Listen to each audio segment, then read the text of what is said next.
focused. I don't feel like doing an intro. Sifanye intro. Fanye intro. You want to focus. I'm in the focus. You want to focus. All right. Okay, let's do that. Okay. Hi guys, welcome to Emily's channel. I'm an artist. My name is Elijah. We're gonna talk about a few things to do with my experience as an artist in Kenya. Particularly a graffiti artist. Yeah. That is how I met him. He's Yeah. a very dope graffiti artist. You should follow his pages. And your recent art piece being the mural of Kipchoge Yeah. with Nike. So he's fire. Anyway, so for today, I want him to talk about making money or running a business as a creative or an artist in Kenya. And yeah.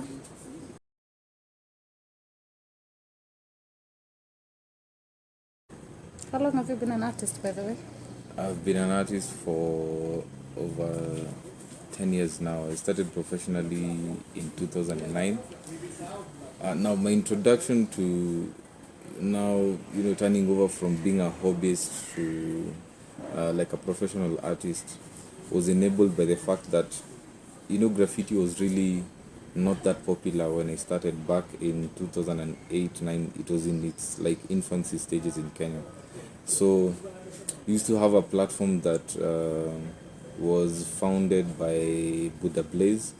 It was called Words and Pictures, yeah. So it was a monthly event that was held at the British Council, where we had artists from different types of artists, from the performing end and poetry, musicians, DJs, rappers, and then now, because it was majorly for the hip hop culture. So, and because graffiti is part of the hip hop culture, so we had the visual element of hip hop being represented by graffiti artists. So we got a platform to now I got the platform there to just show my work every month at the event, and it was really great. Did it for maybe I think 2-3 years before I think the funding ran out, and we moved to Sarakasi Dome. But then it provided a very it like gave a really major big stride, yeah, for the graffiti culture to be able to penetrate into corporate spaces and to meet high profile clients who give us commissions to go and paint in the office spaces. We started having festivals where most of the organizers of the festivals would love graffiti artists to be part of the festivals, and it continuously just grew, and we up to now I think we've had even artists recently taking interest in doing graffiti. So the culture has really grown, and with its growth also comes with the growth of the business, and with the growth of the business it requires you as an artist to be able to package yourself in a way that you will be seen as a businessman and not just an artist, because you can be an artist but you're just doing it for yourself or for just for pleasure, not really for anything else. So but if you're doing it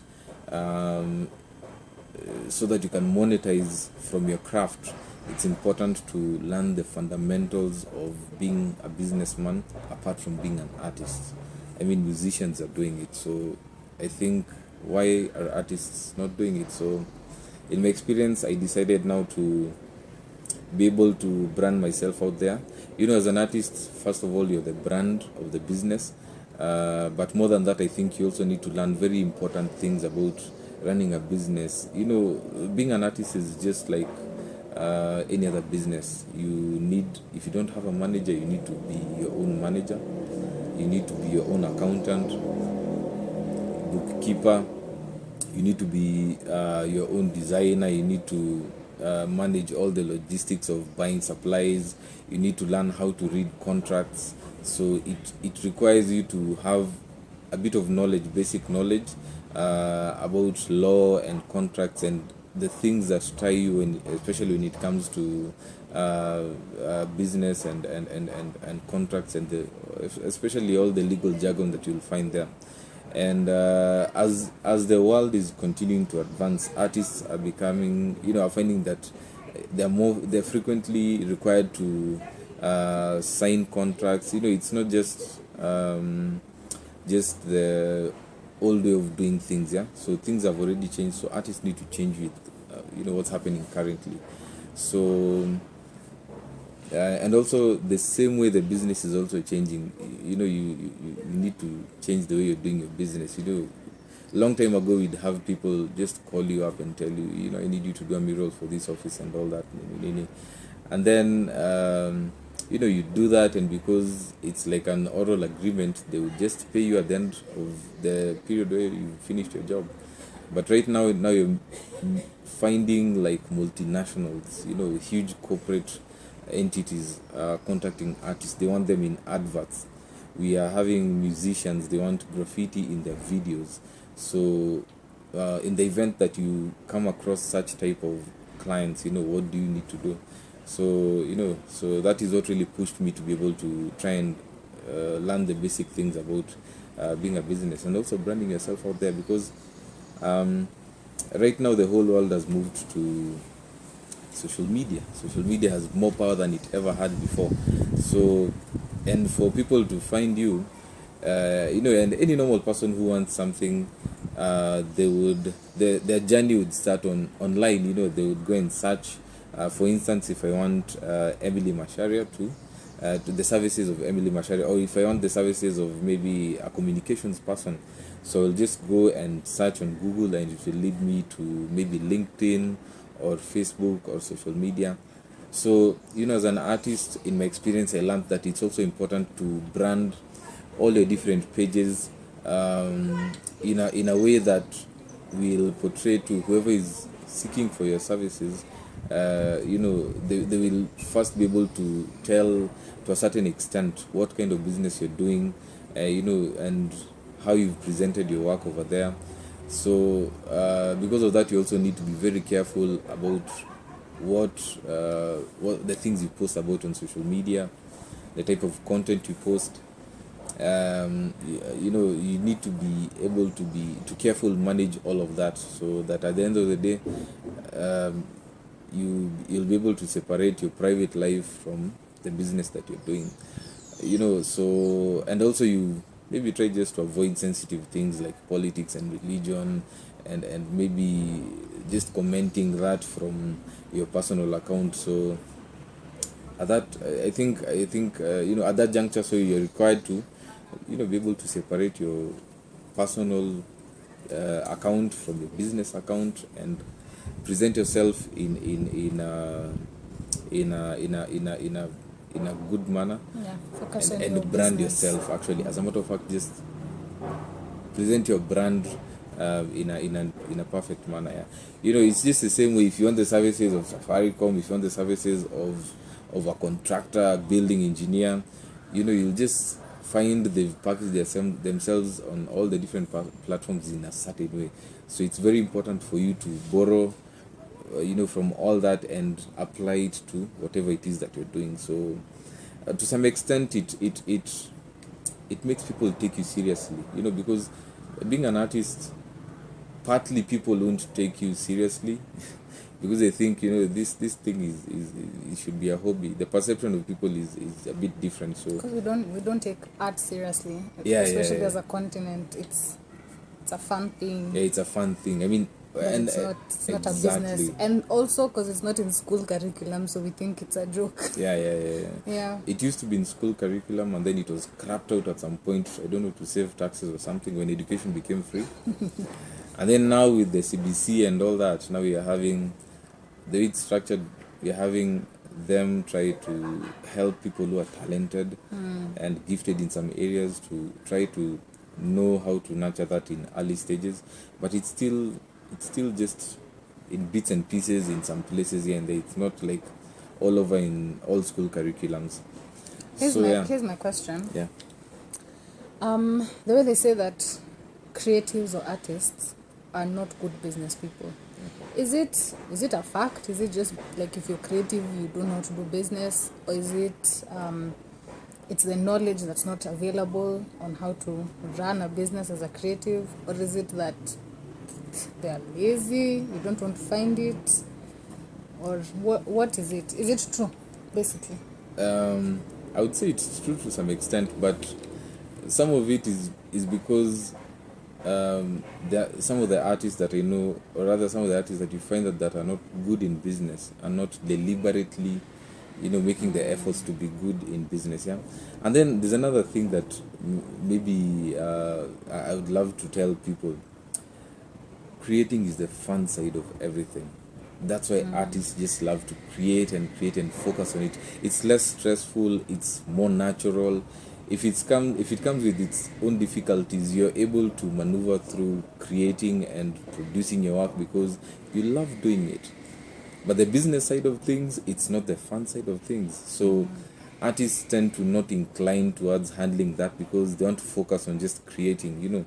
So most times you'll find an artist doesn't want to understand, what it takes to market themselves, what it takes to brand themselves. They think it's just something that should be separate from them. I mean, if I can just create and let someone else do all that for me, it would be, it will be fine. It will just ease the pressure and I can have more time creating. But at the end of the day, if you leave that to someone else to do it for you entirely, or you don't have an extent of understanding of how to be a good businessman, then you're giving your power away as an artist. So I think it's very important for artists to learn how to be good businessmen. In as much as you're going to let someone else maybe manage some things to an extent, you need to have knowledge beforehand of what it is that you're delegating for them to do for you. Because at some point when you grow to become a big brand, you'll require some of those people, and you need the knowledge. You need the knowledge at the end of the day, and especially if you at the stages where you want to take off from being from being like a novice to a recognized artist to now an established artist. So in between those stages of coming from being a novice to an established artist, you require to have the knowledge. They're the skills that are going to get you there eventually, and they're the skills that are going to help you package yourself as a business. And people eventually are going to see that this guy is different, this person is different, this person knows how to deal with corporates, and you'll get to where the money is eventually. And another thing, I'll say the school curriculum has also failed to some extent, because when you go to art school, you will learn about art history. Unfortunately, a big bit of art history you're going to learn about is, foreign art. You're going to learn about European and other people's art, and rarely Kenyan art and African art. Yeah, you're going to learn African art to a small extent. Yeah, which is very sad. But I think things are turning around, and the fact that we have the internet, we have the information there, and artists are going to be able to access that. And the other thing that is not taught in art school are how to handle taxes, how to handle contracts,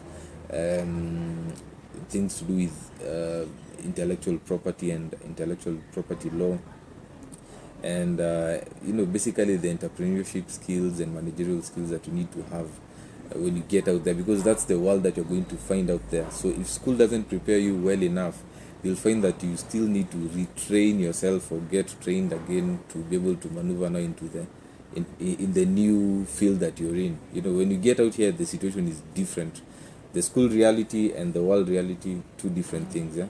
Yeah, and just to add on to that, I think for artists, business is business. So it doesn't really matter what sector you're in, because like even those of us who are not running art businesses, for example, or we're not painters or sculptors or things like that, even us, we have to come into the real world and learn how to run a business. So it's for everyone. I think the only difference is that for artists, it's based on your talent, and I understand there's an attachment when it comes to your talent, but I think that should be the motivation for why you learn how to run a business for yourself.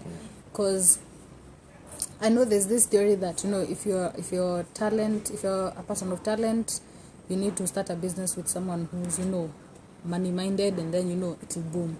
But the problem is that you can understand how money is made, but someone who is not necessarily an artist like you, it's very hard to understand how you reason, how you think. It's not about, we need 50 paintings done in a day, why can't you deliver?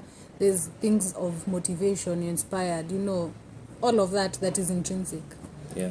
Anyway, Very the other true. question that I have for you is, can you survive, not even survive, can you thrive being an artist in Kenya? On art alone. On art alone, is this thing for we have to do two things? And it's not the conversation about what's this thing we've been saying, side hustles. Like, can you survive purely on being an artist in Kenya? Now, if you make a very careful observation, you'll find that the artists, a good number of the artists who are doing art full time, are a bit advanced in age. What does that tell you? It tells you that it took some time before this business broke even, before they were recognized and they started getting the value for whatever it is that they're doing. So you'll find that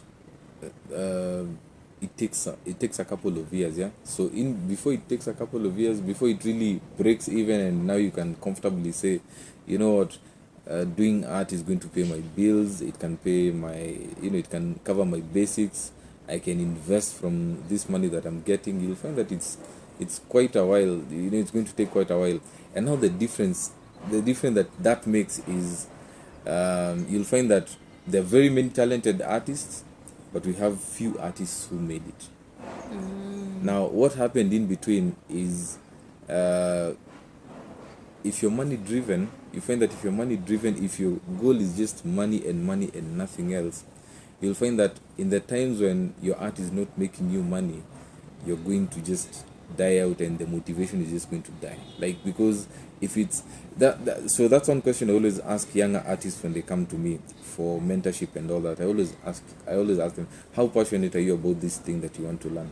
Are you passionate enough to know that there are seasons where it's going to be very dry, and will you still be doing it when there's no money? Because the truth be told, there are seasons where your art is not going to be making money for you. Look at a situation like when we had the pandemic. We're in a third world country, so normal people, the people who you'd love for them to invest in your art, and ordinary Kenyans, you'll find that someone is more inclined towards putting their money into buying food and covering other basic needs rather than buying art, because they'll think, what is this painting going to do for me? But for the people who understand the value of art, those are the people who keep us in business and keep us doing whatever it is that we're doing. So it takes quite a while for everything to break even. So when you're still building upon it, it requires you to do a few things to survive. Because at the end of the day, let me tell you something: business bills will not let you rest. And another thing I would say is that, and this is just like the harsh reality that every artist needs to know, just because you're talented and you're really good at what you're doing does not necessarily mean it will translate immediately to you becoming like a superstar artist and getting big deals and all that. It doesn't mean that you'll just be discovered and you make it just like that. You might be good at it, but it requires you to also understand that you need to position yourself. Where are you taking your art? Is it going to get the value that you want people to pay for? And are you doing the necessary things like marketing yourself, like pushing your work on social media? Have you created like a profile for yourself? Are you allowing the media to be able to cover whatever it is that you're doing? Because at the end of the day, visibility matters, and visibility is what is going to help you convert some of those people who've seen your work into potential clients, and finally into your clients, and you get to earn from it. So it takes quite a while, and also it's like a game of chance. At some point, you might be really good and you put your work out there, and sometimes you find that no one is really biting the bait, and you're not really getting good money at first, yeah. But then with time, when you've networked enough and you've met one client, two clients, you find that the network grows from there, and eventually you're able to create, a name for yourself, and your value grows over time. As a matter of fact, artists are like investing in artists like investing in land. Your value grows with time, so you need to understand that. But at the end of the day, the sad reality that yeah, art becomes more valuable when the artist dies. exactly. Man, like it's sad, but it's true. Yeah, it's true. Like when you see the auction prices for paintings right now, I was they reading the are other day. just I was reading the other day on social media. There's Banksy. There's one of his art pieces that is 50% destroyed. yeah. But at auction, and I think 2 weeks ago, it was about was it 18 million pounds or something? Yeah. And I was just like, it's half destroyed.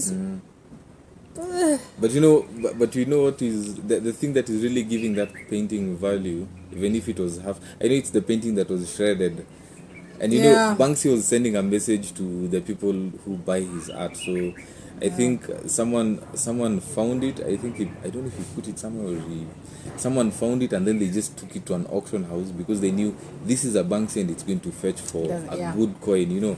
So I think, let me pause you right there and just say, like, I think you really talked about how you can't just rely on talent, and I think Banksy is like a beautiful example. And it's not even that it's true because he's anonymous. He's just anonymous. No one knows. It's the fact that if you think about it, if you look at his art, very simple stuff, but it's the brand. Like, he has built a brand around himself that is like, even the things he's associated with, the work that he does, it's the brand that sells. It's not even the art piece. Because if he took the exact same art that he makes and used it a different name and not Banksy, the one we all know, I am sure it would not be the same. It would not sell, yeah. And also, I think Banksy's brand grew because Banksy is famous for making controversial statements and social commentary on issues. Yeah. So maybe a larger nation attacks a smaller nation, and he historically probably that happened before, so he creates a certain image that depicts that situation, but in a satirical manner. It's beautiful, but there's satire behind it. So for people who understand art, they're going to see how powerful the message is. Maybe large corporations are promoting their products, but they're not maybe valuing their consumers, and maybe some of their products are costing their consumers' lives. He's going to comment on that using his art. That's what really gave power to Banksy's work, and I feel like his brand. I feel like artists are the only people who can do that in society, and I feel like that's why you guys are so special. Because with other people, it's, I don't know, it's different. But artists are the only ones you can use your art, your talent, even your business, and you can comment on things in a way that the rest of us cannot. Yeah, like in Kenya we have Gado. He makes very nice cartoons, but very powerful messages. My favorite is Michael Soy. Yeah, Michael Soy. One of my, like, he talks about things through his paintings that we don't want to talk about, but they are true, and they're very. And I think even him himself says that it's it's not other people doing the things that he's painting. It's your uncle, it's your brother, it's your sister. Yeah. But very powerful. Like, artists are the only people who love to push the envelope for the sake of pushing the envelope, regardless of what it costs and what it takes. And at the end of the day, you realize that's the power of being an artist. You also see the world differently, because no one can see the world the way you see it. So that's how we reveal whatever it is that we think about things that are happening. We paint them, and we paint them the way we see them. And that is what gives your work the power that it has. So, but to also to be able to get to that level, you have to work consistently and to work for quite a while. So I think it's the patience required for you to be able to grow from just being an amateur artist or a beginner artist, and to grow into a household name and a big name like Banksy. So, but we're getting to see more art fetch good prices for living artists. Recently we had one of a Kenyan artist, Wise too, we had his work on Sotheby's being auctioned. So yeah, he's a living artist. He's a young guy, probably early 30s or mid 30s.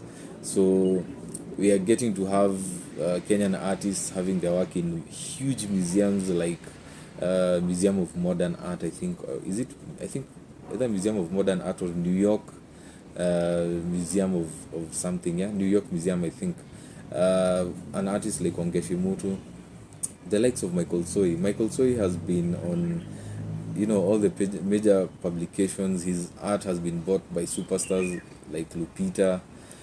But all that happens when you really work on your artistry and the business side of it, and you grow it. You deliberately have to do that. Now that work is what you're really required to do over the years, so that you get to that level. And once you get there, eventually the money comes in, and even when the money comes in, you still need to have business skills to learn financial literacy and how to invest it, so that in future you're able to survive. There's a starving artist narrative, and also another narrative that goes around that, artists after their prime years, afterwards you find most of them, asking for fundraisers, and also athletes. Yeah, also it happens also with athletes, asking for fundraisers, calling for people to help them and all that, because things, the money dried out, and probably they don't have anything anymore to survive on, or maybe they just die of a certain disease because they're not able to cater for their bills and all that. And so, but it all comes to financial planning, financial planning, and it's just literacy. like any other business. It's not like special to art or like music or things like that. It's just like any other business. I think what I'd say on like making money as an artist in Kenya is that one, I think in like the almost 2 years I've been like mingling with artists, I really don't think there's any other profession or community that has as much mentorship and support internally amongst yourselves like artists. Because I'm thinking about it, like right now, if I was just a young artist, from whichever corner of Kenya, and I wanted to learn about art, I mean, you guys are very accessible. Yeah. You have spaces like where we are, the Go Down. You guys can go to different museums, there's so many spaces. And you guys, I think maybe because you understand your own struggles, you like support each other a lot. Yeah. I don't think like there's no monopoly I'm of in information. comms. If I wanted mentorship in comms, where? Starting a business, like just entrepreneurship. Fine, we have a lot of awards and publications about it, but there's no place, there's no... I mean, I can't just call Dash and Gender and be like, hi, let's have a conversation. Yeah. So I feel like you guys have so much mentorship, and the guys who are like above you guys, these guys, like they're so willing to support, share information. Like things, if I was an artist, things that would have taken me 10 years to learn, I can, like through one conversation with you, I can have just like cut it into half. Which is something other industries don't have. Yeah. But then another thing also from just like dealing in the art space the last 2 years is that I feel like when I look at, because I've interacted with artists from East Africa mostly, and then also Europe. And I feel like Kenyans, we have the talent, but we are, I don't want to say lazy, but like we're not aggressive. Like artists are not aggressive. Let me say that. You guys are talented, but you're not, because I've looked at, let me just be honest, I've looked at how like Somali artists push their work. Like this person will build an online following. This person will post an art piece every single day. For Kenyan artists, it's like, I was inspired, so I'll do like 2-3 days and then I stop, and then 3 months later, But like if you look at, like if you just go on social media and search for like in any field top Somali artists, you will see like their content that has followed like it's diligent, and they've also, and I think that they've used social media to appeal to an international audience. Because let's be honest, like Somalia, for example, right now, there's elections and all these things happening. So, and for being honest, guys are not buying art within Somalia per se. Yeah. But one thing that I've learned from the artists that I've met, so many are getting their sales from outside and shipping their pieces out. Why can't we do that as Kenyans? And to me, the only difference is that we don't have that consistency, you know, where we work when we feel like, when we're motivated, when we're inspired. And one of my favorite artists so far, Najma, hi, she said that, she told me one day that art is like, her painting is a muscle.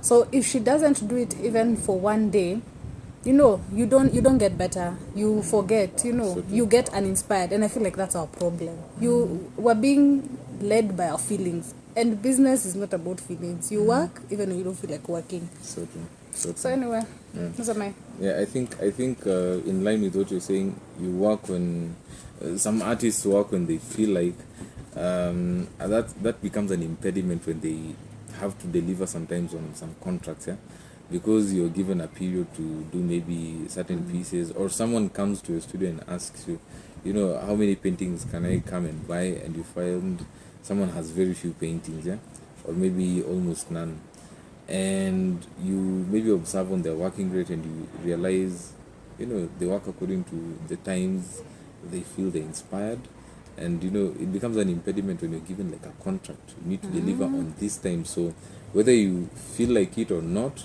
you have to deliver. So if you find an artist who doesn't know or hasn't like rewired their brain to understand you have to work whether you feel like it or not to deliver this, it becomes an impediment, because when the time lapses for the contract period, they'll be in trouble. And also, like, not looking at your art as a hobby, like it's a skill. Exactly. Because Exactly, like on the same thing you're saying with contracts, I know like one of the things that I've always heard is that, you know, like let's say it was 25 days, but then, you know, I had a creative block, or even the work that is delivered, you're like, I expected more, you know, because we always do with artists. And the thing is, like, if you practice daily, even that thing of like being creative, being able to come up with ideas, it's also a skill. It's not something you just you know, like you get a contract and it's like boom, I'll get. No, you have to practice, like learning how to be inspired by the things around you, learning how to listen to a brief and come up with ideas. Anyway, the more you stay with a problem, I think the best of operating is like Albert Einstein. He made major breakthroughs because he spent more time on the problems that he was trying to research on or trying to solve. So I think the more you stay with the problem or whatever it is that you're working on, the more you're able to, you know, just make work that is like top notch. Yeah. And your last words, advice to upcoming artists in terms of business, what would you say? Take your business seriously, as you'd love for people who want to work with you to take you. Also, remember your character affects your business. So the way you live, your lifestyle and your character, it affects your business. You really need to understand that. So, you know, And market yourself. Yeah, market yourself. As I always say. Make the effort. Just work. Ensure you work on it just like anything else. Yeah. Peace. Peace, guys.